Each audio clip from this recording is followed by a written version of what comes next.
90 రోజుల కోర్సు పూర్తి చేస్తే చాలు 100% ప్లేస్మెంట్ సపోర్ట్ తో సాఫ్ట్వేర్ జాబ్ మీ సొంతం. వెంటనే కోడ్ జ్ఞాన్ డెస్టినేషన్ ని సంప్రదించండి. నమస్కారం ప్రియ చౌదరి గారు. నమస్తే. కొంతమంది మన చుట్టుపక్కల ఉండేటువంటి వాళ్ళే నమ్మకం కోసం బాగా నటిస్తారు. తీరా విషయం ఎలా ఉంటుంది అని అంటే బ్లైండ్ బిలీఫ్ తోటి వెళ్ళిపోయిన తర్వాత వాడు అసలు రూపం ఎప్పుడైతే బయటపడుతుందో ఆడప్పుడు బరితెగించేస్తాడు. మనం లేకపోతే వీడంతా అనే దాని కిందకి వెళ్ళిపోతాడు. లైఫ్లో ప్రతి ఒక్కరు ప్రతి చోట అంటే ఏజ్ గ్రూప్ని బట్టి కూడా సంబంధం లేదు, ఫేస్ చేసే రెగ్యులర్ లైఫ్లో ఫేస్ చేసే మనం చాలా క్యారెక్టర్స్ని ఫేస్ చేస్తాం ఇలాంటి వాళ్ళని. ఎందుకు అనంటే మీరు అన్నారు కదా నమ్మకం కోసం నటించడం, సో వాళ్ళ మీద నమ్మకం ఏర్పడడానికి చాలా నటిస్తారండి, అద్భుతంగా నటిస్తారు. అది ఎప్పుడైతే బయటపడింది అని గమనిస్తారో ఎస్ అవును ఏం చేస్తా అని మాట్లాడేస్తారు, లేదు తెలిసిపోయింది కదా ఇంకేంటి అనేస్తారు. వీళ్ళు ఎంత డేంజర్ క్యారెక్టర్స్ అంటే ఒక పాము నన్న పక్కన పడుకోబెట్టుకొని నిద్రపోవచ్చు. అవును, ఓకే. గదిలో ఒక పులినో సింహాన్నో పెట్టుకొని నకనక ఆకలిస్తున్న పులిని సింహాన్ని కూడా పక్కన పెట్టుకొని దాని పక్కన నిలబడి ఫోటో దిగడానికి సాహసించవచ్చు. కానీ బట్ ఇలాంటి వాళ్ళ మనస్తత్వం బయటపడిన తర్వాత అసలు వీళ్ళని తట్టుకోవడం చాలా కష్టం, భయంకరంగా కష్టం. ఎందుకంటే ఇంకొక మాట మీరు మర్చిపోయారు, వీళ్ళు నమ్మకం కోసం నటిస్తారు. అదే వీళ్ళు నమ్మక ద్రోహులు అని తెలిసిన తర్వాత వీళ్ళు నటిస్తున్నారు అని తెలిసిన తర్వాత వాళ్ళు బరితెగించేస్తారు అని చెప్పేసి. ఆ తర్వాత క్యారెక్టర్ ఏంటి అని అంటే వీళ్ళు ఇది చేసేది తిరిగి ఎదుటి వాళ్ళని తొక్కేయడానికి బ్లేమ్ చేయడానికి ట్రై చేసేస్తారు. అర్థమైందండి? అంటే ఏంటి, వాడిని వాడు సేవ్ చేసుకోవడానికి మనల్ని బ్లేమ్ చేసేస్తారు. అంటే ఎంత డేంజరస్ చూడండి. లేదా ఆమె వెదవా. ఇందులో పెద్ద కీ పాయింట్ ఒకటి ఉంటుందండి. ఇప్పుడు 10 సంవత్సరాల నుంచి నమ్మకంగా జర్నీ చేసి నటించి ఏదో రకంగా నమ్మకం పెంచుకున్నాడు అనుకోండి, తీరా అతన్ని వదిలేస్తే అంటే పక్కన పెడితే 10 సంవత్సరాలు రాసుకొని పూసుకొని తిరిగారుగా, ఇప్పుడు ఏమైంది? ఆ మాత్రం కూడా అడ్జస్ట్ అవ్వాలి. 100%. నిన్న మొన్న కూడా మనం ఒక ఎపిసోడ్ గురించి నమ్మి స్నేహం చేస్తే ఒకవేళ పొరపాటున వాళ్ళ విషయం తెలిసి మనం దూరంగా ఉన్నామంటే జనంతో భరించలేం. ఫస్ట్ బాబోయ్ మామూలు కదా. అసలు ఎట్లా టార్చర్ అంటే వీడు నమ్మక ద్రోహం చేశాడని మనం బాధపడాలా, లేకపోతే వీళ్ళు మనల్ని వెక్కిరిస్తున్నారు వీళ్ళ ముందు నవ్వులు పాలైపోయాము అనే ఆత్మన్యూనత భావంతో బాధపడాలా? ఈ రెండు బాధలు ఉంటాయి. అది ఉంటది, ఆ నమ్మక ద్రోహం బాధ ఉంటది, ఆత్మన్యూనత భావం రెండు ఉంటది. అసలు మన పరిస్థితి ఎలా ఉంటది అంటే అడకత్తర్లో పోక చెక్కలాగా ఉంటుంది. అసలు విపరీతంగా ఎంత భయంకరమైనటువంటి క్యారెక్టర్. ఐ మీన్ మనం పరిస్థితులు ఫేస్ చేయాల్సినటువంటి అవసరం ఉంటుంది. ఒక్కటి చెప్తున్నాను నాగరాజ్ గారు, ఎవరితోటి మనం ఫ్రెండ్షిప్ చేసినా లేదు ఎవరు మన దగ్గరికి వచ్చినా కూడా దయచేసి నేను చెప్తున్నాను, ఒక థర్డ్ ఐ మాత్రం వాళ్ళ మీద వేయాల్సిందే. 100% వేయాల్సిన పరిస్థితి నవ్వే డేస్ లో ఎప్పుడు అని నేను అన్నాను. ఈ మధ్య కాలంలో నిజంగా జనాలు అతి స్వార్థపరులైపోయారు. 100% స్వార్థపరలేదు. మీరు నేను కూడా అతిథులమేం కాదండి. ఇక్కడేదో అక్కడ నాగరాజు గారు ఉత్తముడు, ఇక్కడ ప్రియా చౌదరి అతి ఉత్తమరాలు ఏం కాదు. బట్ మనం కూడా ఈ జర్నీ చేయడానికి ఎన్నో తిప్పలు పడాల్సి వస్తుంది. ఇక్కడ కూర్చున్నాము అంటే ₹1 ఎలా వస్తుందని ఆలోచిస్తున్నాం, లేదా ఒక ఎపిసోడ్ చేస్తున్నాము అని అంటే అందరికంటే గొప్పగా మనం ఎట్లా ఇది చేయాలనే ఎఫర్ట్స్ పెడుతున్నాం. దాంట్లో స్వార్థం ఖచ్చితంగా ఉంది. కానీ ఎదుటి వాడిని తొక్కేసేటటువంటి స్వార్థాలు అయితే మాత్రం మీలో నాలో లేవు. ఒకవేళ అవి కనుక వస్తే ఎదుటాలు తట్టుకోవడం కష్టం. ఎపిసోడ్లు కూడా రావు అసలు. ఫస్ట్ అసలు ఎదుటివాడు తట్టుకోవడం కష్టం. మమ్మల్ని నేను కానీ నన్ను మీరు కానీ తట్టుకోవడం చాలా కష్టం. మన ఇద్దరిని జనం తట్టుకోవడం ఇంకా కష్టం. కానీ ఇక్కడ ఏమంటున్నాను అనండి, నిజంగా నిరంతరము ఏ మనిషితోనైనా ఇవాళ నేను చేసే కౌన్సిలింగ్లు తీసుకోండి నాగరాజు గారు, నేను చూసే వ్యక్తుల్ని తీసుకోండి నాగరాజు గారు, భార్య భర్తల మధ్య కూడా ఒకళ్ళ మీద ఒకళ్ళు ఐవి పెట్టాల్సినటువంటి అవసరం వచ్చింది. అలాగే ఇంట్లో కుటుంబ సభ్యుల మధ్య, అన్న చెల్లెళ్ళ మధ్య, రక్త సంబంధాల మధ్య, ఫ్రెండ్స్ మధ్య, కొలీగ్స్ మధ్య ఎక్కడ చూసినా ఇలాంటి సందర్భం రావడం అనేది నిజంగా విచారించదగ్గ విషయం అన్నమాట.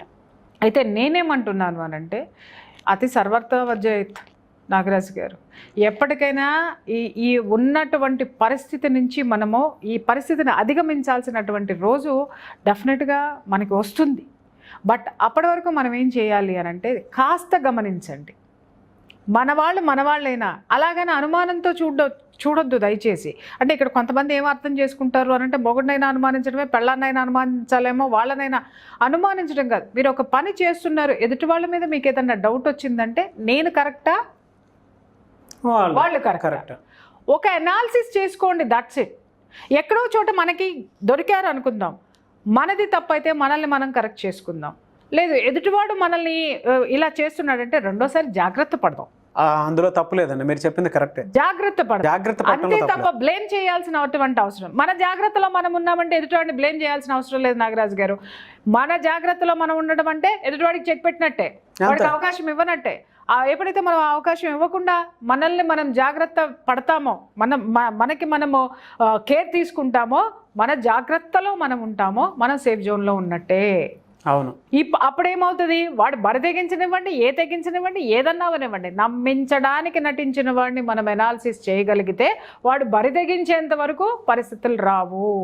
ఒకవేళ నమ్మించేశాడు, వాడు బరి తెగించాడు అన్న తర్వాత మనకంటూ ఒక బౌండరీ అనేది వాడు మన జోన్లోకి రాకుండా ఒక స్ట్రాంగ్ బౌండరీ మన చుట్టూ గీసుకోవాలి. సంపేస్తా వచ్చావంటే లోపలికి, ఇది నా అడ్డ, మోస్ట్లీ ఇప్పటి వరకు నీ ఆట సాగింది, ఇప్పుడు నేను నిన్ను చెక్ పెట్టడానికి నేను రెడీగా ఉన్నాను అని వాడికి మన యొక్క స్ట్రాంగ్ ఏదైతే డెసిషన్ ఏదైతే ఉందో అది వాడికి డైరెక్ట్గా చెప్పి వాడిని నిలువరించాలి. మోస్ట్లీ ఇటువంటి సిచ్యువేషన్స్ ఫ్యామిలీ కనుక మనం మాట్లాడుకుంటే అల్లుళ్ళ విషయంలో జరుగుతాయండి. కూతురుని అప్పటిదాకా బాగా చూసుకొని, నేను రియల్ లైఫ్లో చూశాను కాబట్టి చెప్తున్నాను, నేను అది ఫేస్ చేశాను కాబట్టి చెప్తున్నాను. ఎందుకు దాంట్లో దాపరికం ఉంది, కానీ అది ఫేస్ చేశాను కాబట్టి అప్పటిదాకా నమ్మకంగా నటిస్తారు. తీరా చూసిన తర్వాత అంటే కొన్ని విషయాలు ఉంటాయండి. ఫ్యామిలీలో ఒక అమ్మాయిని తీసుకెళ్ళి వేరే కుటుంబానికి ఇచ్చాం, అప్పటి వరకు కుటుంబానికి ఇచ్చిన తర్వాత అటేపు ఉన్నాడు అమ్మాయిని ఏ విధంగా చూసుకుంటున్నాడు అనేది అమ్మాయికి మాత్రమే తెలుసు, మనకు తెలియదు కదా. అక్కడ ఇక్కడ నేను మీకు ఇంకొకటి కూడా చెప్తా, అమ్మాయికి కూడా ఒక్కొక్కసారి తెలియదు, అమ్మాయికి కూడా ఒక్కొక్కసారి అక్కడ కూడా నటనే ఉంటుందండి. సీన్ తర్వాత ఎలా ఉంటుందనంటే చిన్న డిస్టర్బెన్స్ క్రియేట్ అయితే చాలు, కావాలని వాడే చేస్తాడు, ఎక్కడో ఏదో హర్ట్ అవుద్ది, లేదంటే వాడికి ఉన్నది చూపించుకోవాలనుకుంటాడు. ఎన్ని రోజులు దాగుతుందండి దొంగతనం అనేది. ఇంకోటి కూడా నటన ఎంతకాలం నటిస్తాం సార్, ఒరిజినాలిటీ ఏదో ఒక క్షణాల్లో బయటకు వచ్చేస్తుంది, మనకి 100% వస్తుంది, అది ఏదో ఒక రోజు తెలిసిపోతుంది. ఇటువంటి సిచ్యువేషన్ ఒకటే, ఫ్రెండ్షిప్ మధ్య పొరపాటున ఒకడికి జాబ్ వచ్చింది అనుకోండి, అంటే ఇద్దరు ఫ్రెండ్స్లో ఒకటి జాబ్ వచ్చింది అనుకోండి, ఆడితో తాగిన రోజులు తిరిగిన రోజులు ఫ్రీగా తిరుగుతాడు, ఈడి శాలరీ మీదే, మళ్ళీ బతికేది ఈడి శాలరీ మీద. తీరా సిచ్యువేషన్ వచ్చిన తర్వాత హ్యాండ్ ఇచ్చేసి వదిలేసి వెళ్ళిపోతాడు. తర్వాత బాస్ ఎంప్లాయీ ఈ రిలేషన్ చూద్దాం, ఇది మరీ దారుణం, ఇది మామూలుగా ఉండదు సినిమా.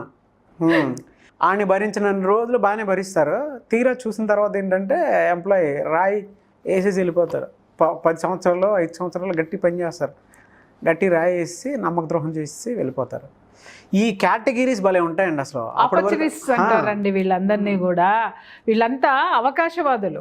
వాళ్ళు ఎప్పుడు కూడా అవకాశం కోసం ఎదురు చూస్తారు. అది 6వ రోజు రానివ్వండి, 6 సంవత్సరాల తర్వాత రానివ్వండి, బట్ వాళ్ళు వెయిట్ చేసేది ఏంటంటే సరైనటువంటి అవకాశాన్ని అందిపుచ్చుకునేంత వరకు వెయిట్ చేస్తారు. అవకాశం వచ్చింది, దొరికిందా అందుకుంటారు, వెళ్ళిపోతారు.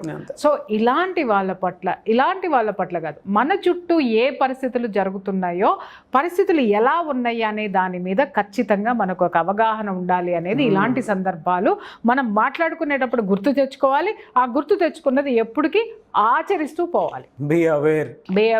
అందుకే మెడిటేషన్లో ఒక మాట అంటారు, ఎరుకతో ఉండాలి. ఏం జరుగుతుంది అనేది ఎరుకతో ఉండాలి. నువ్వు ధ్యానంలో ఉంటావు, మొత్తం నీకంతా కూడా నువ్వు ఈ ప్రపంచాన్ని వదిలేసి నువ్వు ఎక్కడో ప్రపంచం మనస్సునంతా శూన్యం చేసుకుని ఉన్నా కూడా ఆ శూన్యంలో ఎరుకతోటి ఉండాలి అని అంటారు. అంటే ఏం జరుగుతుందో నీకు తెలియాలి బాస్. నీ ప్రపంచాన్ని పట్టించుకోవద్దు అంటారు, మళ్ళీ ఎరుకుతూ ఉండు అంటారు. అంటే అర్థం ఏంటి అంటే ప్రపంచంలో జరిగే నాన్ సెన్స్ కాదు, నీలో ఏం జరుగుతుందో తెలుసుకునే ఎరుక. అవును, నీలో ఆ కాస్మిక్ ఎనర్జీ ఏమిస్తుంది, లేదా నీ చుట్టూ ఒక పవర్ జనరేట్ అవుతూ నీకు ఏ విధమైనటువంటి ఎనర్జీని నీకు ఇస్తుంది, ఇలాంటివన్నిటినీ కూడా ఏం జరుగుతుంది, నీ శరీరంలో ఏం జరుగుతుంది, నీ చుట్టూ ఏం జరుగుతుంది, ఆ పవర్ వల్ల నువ్వు ఏమి ఆస్వాదిస్తున్నావు, నీ బాడీలో ఏ మార్పులు వస్తున్నాయి, నీ మైండ్ సెట్లో ఏ మార్పులు వస్తున్నాయి, నీ జీవితంలో ఏ మార్పులు వస్తున్నాయి, ఈ మూడిట్ల మీద కూడా ఎరుక ఉండాలి. అవును. అలా మన జీవితంలో కూడా మనం ఎదుటివాడిని నమ్ముతూనే ఉన్నాము. కానీ వాడి పట్ల ఒక విజన్ అనేది మాత్రం డెఫినెట్గా ఉండాలి. వాడు జీవితాంతం చివరి వరకు వాడు ప్రూవ్ చూసుకుంటే వెల్ అండ్ గుడ్. ఒక విజన్ ఉండడంలో తప్పలేదు కదా. ఆ విజన్ లేకే మనం మోసపోవడం అనేది జరుగుతుంది. ఎరుకుతూ ఉండటం అనేది చాలా ఇదండి. బట్ 100% ఉండాలి నాగరాజు గారు. మనకి ఉండవలసినటువంటి మెయిన్ క్వాలిఫికేషన్ అదే ఒకటి. ఇకపోతే మీరు అన్నారు బరి తెగించేస్తారండి అని. బరి తెగిస్తారు నాగరాజు గారు, కానీ ఎన్నాళ్ళు సాగుతుంది వాళ్ళది? అవును, ఎన్నాళ్ళు సాగుతుంది? ఎప్పుడైతే ఓపెన్ అయిపోయి బరి తెగిస్తారో కొంతకాలం మాత్రమే భరిస్తారు. ఆ తర్వాత ఎప్పుడైతే వీడు ఓపెన్ అవుతాడో ప్రపంచానికి కూడా ఓపెన్ అవుతాడు. అంతే. అప్పుడు ప్రపంచం వాడిని క్లోజ్ చేసేస్తుంది, లేదా ఆమెని క్లోజ్ చేసేస్తుంది. సో అక్కడతోటి వాళ్ళ లైఫ్ క్లోజ్ అయిపోతుంది. ఇంకంతే, కొన్నాళ్ళు సాగుతుంది. ఎందుకంటే జనాలందరూ అర్థం చేసుకునేంత వరకు కొంత గ్యాప్ ఉంటుంది, అప్పటి వరకు సాగుతుంది. కానీ దెన్ ఆ తర్వాత ఫర్దర్ ఫ్యూచర్ అనేది మాత్రం క్లోజ్ అయిపోతుంది. అది వాళ్ళు కూడా గుర్తుపెట్టుకోవాలి. మనం ఎరుగుతూ ఉండాలి. వాళ్ళు గుర్తుపెట్టుకోవాల్సింది ఏంటంటే నేను బయటపడిపోయాను అంటే నాకు లైఫ్ ఉండదు అనేటటువంటి సత్యాన్ని కూడా వాళ్ళు గ్రహించాలి. వాళ్ళు కూడా ఎరుకతోటి ఉండాలి. గ్రాటిట్యూడ్ కూడా చూపించుకోవాలి. ఎగ్జాక్ట్లీ. మొదట్లో ఏదో బుద్ధి గడ్డి తినింది, కొంచెం కామ్గా ఉంది. ఇప్పుడు నాకు అర్థం కాని విషయం ఏంటంటే నాగరాజు గారు, ఒక్క విషయంలో కరెక్ట్ చేస్తారు దీన్ని. ఒక చోట ఒక వ్యక్తి దగ్గర నువ్వు నమ్మకంగా పనిచేస్తున్నప్పుడు అతను నీకు అన్నీ ఇస్తున్నప్పుడు మోసం ఎందుకు చేస్తావు? ఎట్లా ఉంటుందంటే ఇది బంగారు గుడ్లు పెట్టే బాతును ఒక్కసారే కోసుకున్న పరిస్థితి అవుతుంది వీళ్ళది. అర్థమైందా అండి? అది రోజుకో గుడ్డు పెడితే పురుసతుగా వాడు ఏ రోజుకి ఆ రోజు రాజాలాగా బతికాడు. అరే ఒక్కసారి నేను మహారాజుని అయిపోవాలని చెప్పేసి అని కోస్తే అది వాడి ఎరుకతో లేనటువంటి విషయం ఏంటి? ఏ రోజు ఎగ్ ఆ రోజు ఫామ్ అవుతుంది అంతే. అంతేగాని 100 గుడ్లో లేకపోతే 1000 గుడ్లో అది ఎన్ని సంవత్సరాలు బతుకుంటుందో అన్ని సంవత్సరాల గుడ్లు దాని బొట్టలో ఉండవు. దీన్ని ఏమంటారు సార్? అత్యాస అంటారు. అవును. వీడు అత్యాసతోటి వీళ్ళకి హెల్ప్ చేసేటటువంటి మనుషులకి నమ్మక ద్రోహం చేసి పడేస్తే ఎంతకాలం సాగుతుంది నీది? దేర్ ఎండ్స్ ద మ్యాటర్ కదా. అవును, దేర్ ఎండ్స్ యువర్ లైఫ్. అది కొంతకాలమే ఇలాంటివన్నీ జరిగేవి. మేధావుల్ని మేధావులైన మోసగాళ్ళని చూసాం మనము. వెనక్కి వెళ్ళి చూడాలంటే వాళ్ళందరూ వాళ్ళు ఏమయ్యారండి? అడ్రస్ ఉన్నారా? పైగా ఎవడైనా నమ్మక ద్రోహం వచ్చాడంటే వాళ్ళ పేర్లు ఉదాహరణకు తీసుకుని చెప్తున్నాం. గొప్ప వాళ్ళ గురించి ఎంత బాగా చెప్తున్నామో వీళ్ళ గురించి వీళ్ళు అందుకు రోల్ మోడల్ గా నిలుస్తున్నారు. వీడిలా బ్రతకద్దరే అనడానికి వీళ్ళు నిలుస్తున్నారు. బ్రతకొద్దని చెప్పేసి 10 మంది మంచోళ్ళు వచ్చినా దూరం పెడతారు ఫస్ట్. వీళ్ళు చేసిన పాపానికి వాళ్ళు బలైపోతూ ఉంటారు. 100% అండి. అవును. సో కాబట్టి ఎప్పుడు కూడా అవేర్నెస్ తోటి ఉండాలి. ఆ అవేర్నెస్ని వదలద్దు. అది నీ మీద నీకు అవేర్నెస్ అంటారు. నీ మీద నీకు ఎరుక, ఎదుటివాడి మీద కాదు. నేను మోసపోవద్దు ఎక్కడ, అలాగని చెప్పేసి నేను మోసపోవద్దని అతి జాగ్రత్తలు తీసుకొని నువ్వు ఎటు కాకుండా పోయావు. వాడు ఏం చేస్తున్నాడు, మన ఎదుటి వాడు ఏం చేస్తున్నాడు, మన ఎదుట ఆమె ఏం చేస్తుంది, నిజంగా మన మీద నిజమైన ప్రేమ చూపిస్తుందా, మన ముందు ఒకలా ఉంటుందా, మన వెనక ఒకలా ఉంటుందా, లేదు తను చేసేటటువంటి హెల్ప్లో తన స్వార్థం ఉందా, ఉంటే దూరంగా ఉందాం, దీంతో ఫుల్ స్టాప్ పెట్టేద్దాం. లేదు వాడు మన ఫ్రెండ్ కదా, మనతో బాగా ఉంటున్నాడు, బయట ఎందుకు వాడు అబద్ధాలు మాట్లాడుతున్నాడు, మన గురించి ఎందుకు మాట్లాడుతున్నాడు అంటే వాడిలో ఏదో ఉంది, సో కట్ చేద్దాం ఫ్రెండ్షిప్. ఇలాంటి అవేర్నెస్ తోటి ఎరుకతోటి మనం ఉంటూ మనల్ని మనం సరి చేసుకుంటూ వెళ్ళడం. ఎదుటాన్ని సరి చేయదు సార్, మనల్ని మనం సరి చేసుకుంటే చాలు. ప్రతి సమస్యకి కూడా పరిష్కారం అదే. థ్యాంక్ యూ సో మచ్ అండి. మేడం, చాలామంది ఆన్లైన్ ఆఫ్లైన్ క్లాసెస్ మెడిటేషన్ గురించి అడుగుతూ ఉన్నారు. అండ్ దాంతోపాటు పర్సనల్ కౌన్సిలింగ్ అండ్ కొన్ని క్లాసెస్ మీ దగ్గర నుంచి ఎలాంటివి అని అంటే ఈ మైండ్ కంట్రోలింగ్ సంబంధించి, అంటే డిప్రెషన్ నుంచి బయటపడలేకపోతున్నాము, డిప్రెషన్లో ఉన్నా కూడా కొంతమంది మాకు ప్రపోజ్ చేస్తున్నా లేదు అని అంటే కొత్త లైఫ్ని లీడ్ చేయాలన్నా కొన్ని ఆపర్చునిటీస్ వచ్చినా కూడా డెసిషన్ మేకింగ్లో పూరైపోతున్నాము, దాన్ని ఎలా తీసుకోవాలో అర్థం కావట్లేదు అనేటువంటి ఆలోచనలతోటి ఒకచోట మిగిలిపోయి ఉన్నాము. సింగిల్ లైఫ్ని లీడ్ చేయడం కష్టంగా ఉంటుంది. అండ్ ఏదైనా ప్లాట్ఫామ్ చూసుకొని కొత్తగా వెళ్ళాలనుకుంటున్నాం అనుకున్నటువంటి వాళ్ళు మిమ్మల్ని అప్రోచ్ అవ్వాలనుకుంటున్నారు. సజెషన్స్ కోసం కానివ్వండి, కౌన్సిలింగ్ కోసం కానివ్వండి, లేదు అనుకుంటే మెడిటేషన్ క్లాసెస్ వాటికి సంబంధించి ఎలా అప్రోచ్ అవ్వాలి? స్క్రీన్ మీద కనిపించిన నెంబర్కి కాల్ చేస్తే డీటెయిల్స్ చెప్తారండి. అండ్ వన్ మోర్ థింగ్ ఏంటంటే, ఇప్పుడు నేను ఒక డ్రైవ్ స్టార్ట్ చేశాను. మీరన్నట్టు ఈ డిప్రెషన్స్ అని కానివ్వండి, లేకపోతే సరికాని జీవన విధానాలు అనుకోండి, సరికాని ఆలోచనలు అనుకోండి, వాటితోటి మన జీవితం అస్తవ్యస్తం అవుతుంది. కాబట్టి ఇప్పుడు నేను ఏంటి అనంటే కొన్ని సంస్థలు నన్ను అప్రోచ్ అవుతున్నాయి. ఎస్పెషల్లీ ఉమెన్స్ కోసం కొన్ని క్లాసెస్ కండక్ట్ చేస్తున్నాయి. అవి వాటికి నేను అటెండ్ అవటం జరుగుతుంది. అలాగే స్కూల్ స్టూడెంట్స్ మీద ఎక్కువ కాన్సన్ట్రేట్ చేస్తున్నాను. So I'm doing that. నాకు నాకు బహుశా రాను ఇంటర్వ్యూస్ ఇవ్వడానికి కూడా టైం ఉంటుందో లేదో నేను చెప్పలేను.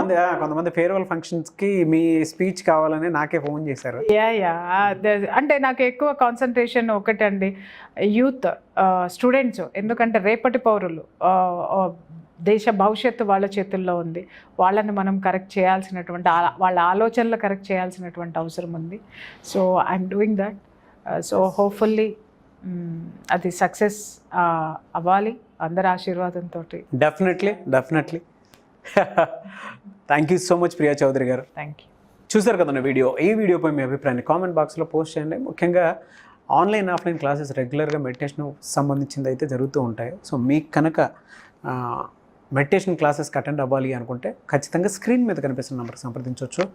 లేదు ప్రియా చౌదరి గారితో ఏదైనా విషయం డిస్కస్ చేయాలి, దానికి సంబంధించినటువంటి నాలెడ్జ్ తెలుసుకోవాలి, లేదా మేము కొన్ని విషయాలు డెసిషన్ మేకింగ్లో పూర్ అవుతున్నాము అనుకునేటువంటి వాళ్ళు మిస్టర్ నాగ్ అఫీషియల్ అని నా ఇన్స్టాగ్రామ్ ఐడి ఉంది. దాన్ని మీరు ఫాలో అయ్యి ఖచ్చితంగా మీకుండేటువంటి ఆలోచనలు ఏవైతే ఉంటాయో ఇది షేర్ చేస్తే 10 మందికి బాగుంటుంది, దాని మీద నాలెడ్జ్ ఇచ్చేసినా కూడా బాగుంటుంది అనుకునేటువంటి ఆలోచన మీకుంటే మిస్టర్ నాగ్ అఫీషియల్ అని ఇన్స్టాగ్రామ్ ఐడి అది ఉంది, ఇక్కడ స్క్రీన్ మీద కనిపిస్తుంది. అదే దాన్ని మీరు ఫాలో అయ్యి ఖచ్చితంగా దానికి మీరు మెసేజ్ పెడితే వాటి మీద నేను ప్రియా చౌదరి గారు వీడియోస్ చేయడం జరుగుతుంది. అలానే కాకుండా ప్రోగ్రామ్స్కి సంబంధించి అది మెడిటేషన్ క్లాస్ కానివ్వండి, కౌన్సిలింగ్కి సంబంధించింది కానివ్వండి, ఆన్లైన్ ఆఫ్లైన్ వర్క్షాప్స్ కానివ్వండి, లేదు అనుకుంటే స్కూల్స్ కాలేజెస్లో ప్రియా చౌదరి గారిది సెషన్స్ కావాలి అనుకునేటువంటి వాళ్ళైనా సరే స్క్రీన్ మీద కనిపిస్తున్న నెంబర్ కన్నా సంప్రదించవచ్చు. లేదు mister Nag official Instagram ID ఉంది, దాని త్రూ అయినా సరే మీరు ఖచ్చితంగా సంప్రదించవచ్చు. ఈ వీడియో లైక్ చేయండి, షేర్ మాత్రం తప్పకుండా చేయండి. ఇలాంటి మరిన్ని వీడియోస్ కోసం మా ఛానల్ ఫాలో అవ్వండి. Thank you.